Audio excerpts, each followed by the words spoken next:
Assalomu alaykum. Bizni kanalimizni kuzatib kelayotgan akalar.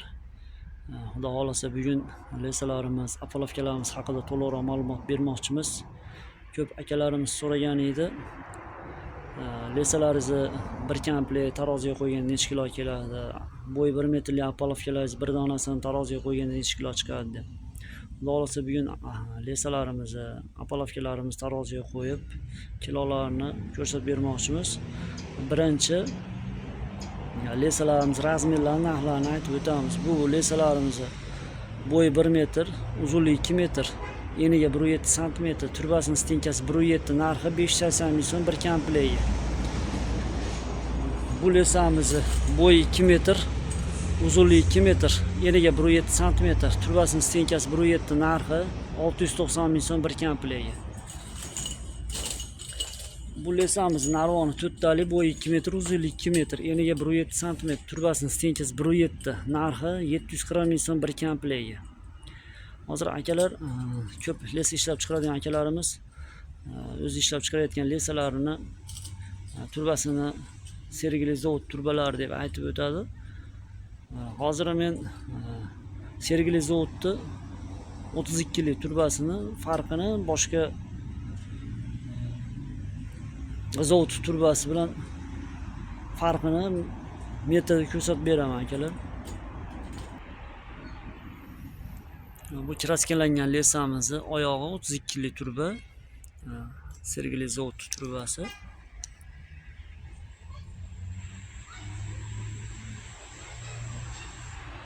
To'rt santimetr 2 millimetr chiqadi diametri. Bu lesamizni oyog'i boshqa zavodni turbasi 32 lik. Diametri 4 cm chiqadi. 2 mm ga farq qiladi. Farqi 2 mm. Bozorda narxi ham 700 so'm, 800 so'mgacha raznica qiladi narxida. Hozir akalar lesalarimizni ikkita oyog'ini taroziga qo'yib necha kilo chiqishini ko'rsatib beraman. Akalar, mana hozir lesamizni ikkita oyog'ini qo'ydik taroziga. 23 kilo 950 gram, 24 kilo kelyapti. Narvon 4 tali lesamiz, ikkita oyog'i. Hozir paddonni qo'yib ko'rsatib beramiz. Paddonning og'irligi 13 kilo 850 gram ko'rsatyapti. Hozir bo'y 70 lik apolovkamizni bir donasini taroziga qo'yib ko'ramiz. Bo'y 70 lik apolovkamiz taroziga og'irligi 32 kilo 700 gram, 800 gram da o'ynayapti. Bo'y 70 lik apolovkamiz 70 lik. Bo'y 70, uzunligi 2 metrli apolovkamiz og'irligi. Hozir bo'y 1 metrli apolovkamizni taroziga qo'yib beramiz.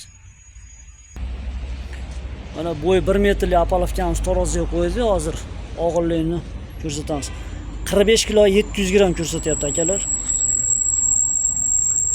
Mana bu bo'y 1 metrli apolovkamiz, uzunligi 18 metr, ikkala tomonni hisoblagan narxi 14 million so'm. Qo'shimcha listlari bor, burchak listlari bor, o'qsiyobnik ключ komplekti 14 million so'm bir komplekti. Lisining qalinligi 2 lik. Bu apolovkamiz bo'y 70 lik, uzunligi 18 metr. Qo'shimcha listlari bor, ikkita burchak listi bor.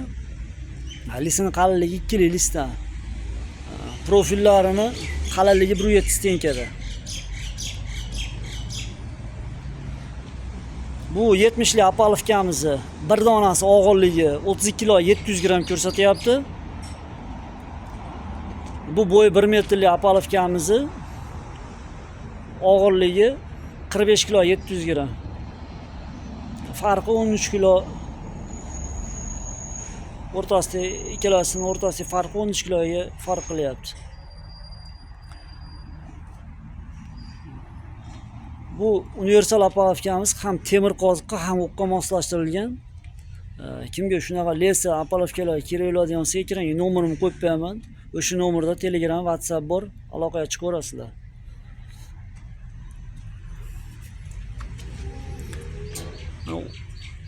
O'q o'tgan joyiga tumaloq shaybadan qo'yib ketganmiz, listi ziyoda yetmasligi uchun. Svarganlarni ham nihoyatda hafsala qilib har 10 sm, 12 sm, 2 mm dan qilib qo'yib chiqqanmiz. Xudo xolasa kam 10 yil xizmat qiladigan apolovkalar. Keyin ko'p akalarimiz telefon qilib so'rashdi, bu o'q beton qurganda qolib ketmaydimi deb. Akalar, bu apolovkani o'qi qolib ketmasligi uchun bunaqa gofradan foydalanadi ko'p ustalarimiz. Bu gofrani elektr montajiga ishlatganda kabelni ustidan kidirib ketadi. Ko'proq elektrik akalarimiz yaxshi biladi, qayerda arzonroq sotishini. Yoki tomchilab sug'orish ishlatiladigan shilyankalardan ham sotib olib ijaraga berganda qo'shib bersanglar bo'laveradi. Uni ijaraga olayotgan usta akalarimiz o'zlari ijaraga berayotgan akalarimizdan sotib olishyapti. Narxi 1,5 ming so'm, 1000 so'm примерно. Gofrani ham tomchilab sug'orishda ishlatadigan shilyankaning narxi ham 1000 so'm, 1,5 ming so'm atrofida bo'lyapti. Kimga shunaqa lesa, apolovkalar kerak bo'ladigan bo'lsa, aloqaga chiqaverasizlar. Ekranga nomerimni qo'yib qo'yaman. E'tiboringlar uchun rahmat.